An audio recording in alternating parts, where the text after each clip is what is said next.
Salut Romo. Baik lagi nih sama gue Edo nih. Masih bungsu banget nih, masih pagi di Paris. Di video kali ini gue pengen ngasih tahu ke kalian daily vlog gue. Ya enggak lah, enggak daily vlog. Lagi weekend aja, makanya lagi ada waktu.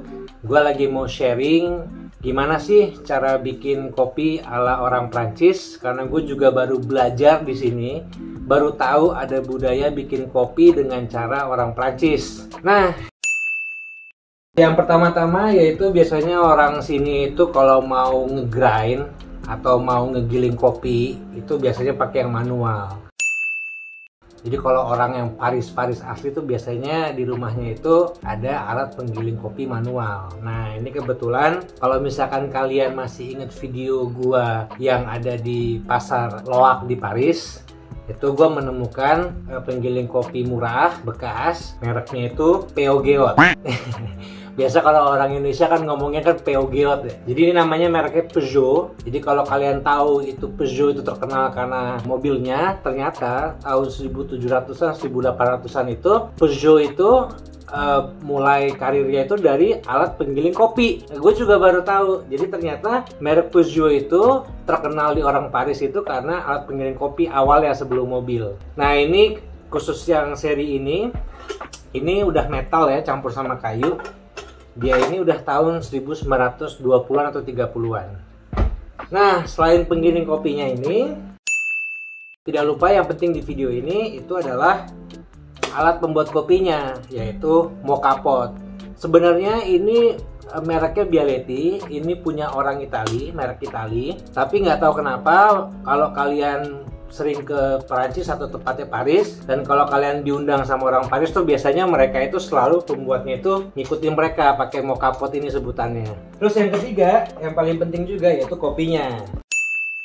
Di budaya orang Prancis itu, kalau gue perhatiin selama 4 tahun di sini tuh mereka tuh sukanya kopi-kopi yang rasanya tuh agak-agak asem, tapi nggak asem banget ya, agak asem dan rasanya tuh fruity. Kalau bahasa Indonesia fruity. Nah, itu buah-buahan. Nah, kebetulan gue punya langganan kopi di Indonesia. Gue kenal juga orangnya, yaitu ada Kopi Tuang. Kopi Tuang ini spesialis kopi Manggarai yang kebetulan karakteristiknya itu cocok banget dan disukain sama orang Perancis karena dia itu rasanya nggak terlalu berat banget, terus juga agak-agak asem dan buah fruity. Makanya waktu kemarin sebelum pandemi 2019 itu gue balik ke Indonesia untuk penelitian lapangan, bela-belain beli 5 bin bag dari Tuang Kopi. Gue bawa banyak karena gue pecinta kopi ya. Makanya aktivitas setiap pagi gue tuh sebelum berangkat ke kampus, mau ngapain aja maupun weekend kali ini itu selalu buat kopi. Ini nggak berbayar ya, tapi karena emang gue suka banget aja, dan baru kan kalian dengar kayak kopi Manggarai gitu kan.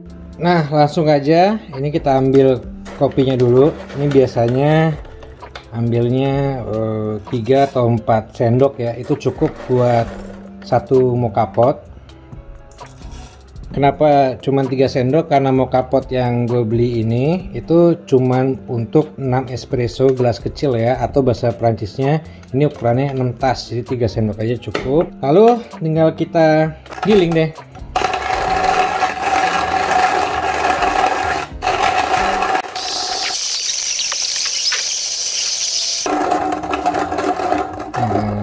Ada bunyi kresek-kreseknya berarti udah cukup nih.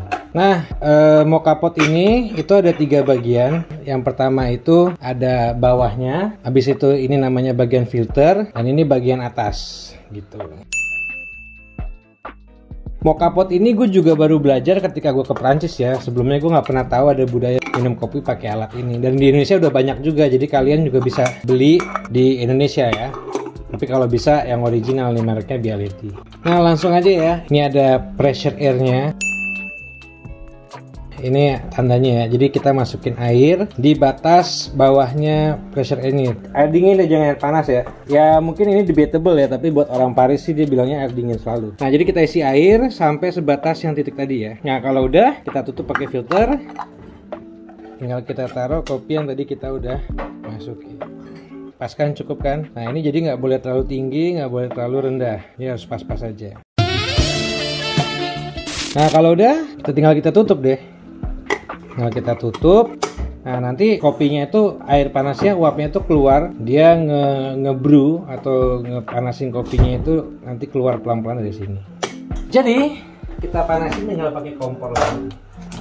Usahain apinya jangan terlalu besar juga jangan terlalu kecil, jadi pas-pas aja. Kenapa? Biar nanti airnya itu panasnya itu uapnya nggak terlalu kenceng juga nggak terlalu lemah, nggak terlalu cepet, nggak terlalu lama intinya. Tinggal kita tunggu aja sampai nanti uapnya itu ngebrew kopinya, terus airnya ke atas nanti sampai bunyi brebeb. Nah ini udah mulai keluar nih kremanya, bunyinya udah brebeb, kopinya udah naik. Tinggal kita sikat. Beuh, enak banget kan? Kalau misalnya udah kayak gini, kita matiin kompornya, terus kita buka aja biar uapnya keluar.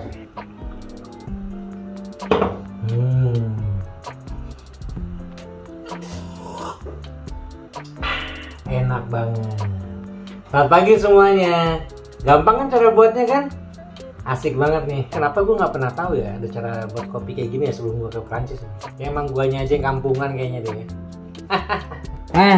Yang nggak kalah pentingnya nih, abis kalian buat kopi, itu kalian jangan lupa untuk cuci moka potnya. Ini paling penting. Biasanya orang Indonesia tuh paling malas bersih-bersih ya. Makanya moka pot ini salah satu kunci kopinya enak untuk selanjutnya dan mesinnya oke itu jangan lupa dicuci. Permasalahannya, cucinya kalian tim mana nih? Tim pakai sabun atau tim bukan sabun?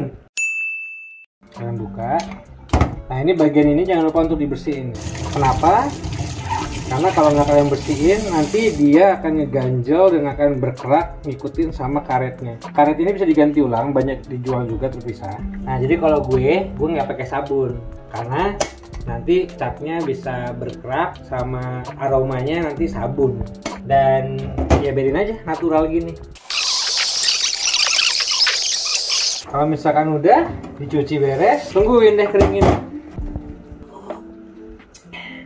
Nah, jadi kalian tim mana nih? Tim pakai sabun atau nggak pakai sabun? Kasih tahu ya di kolom komentar bawah ya. Gaya banget kolom komentar, kayak banyak aja pengikutnya ya. Oke, ciao.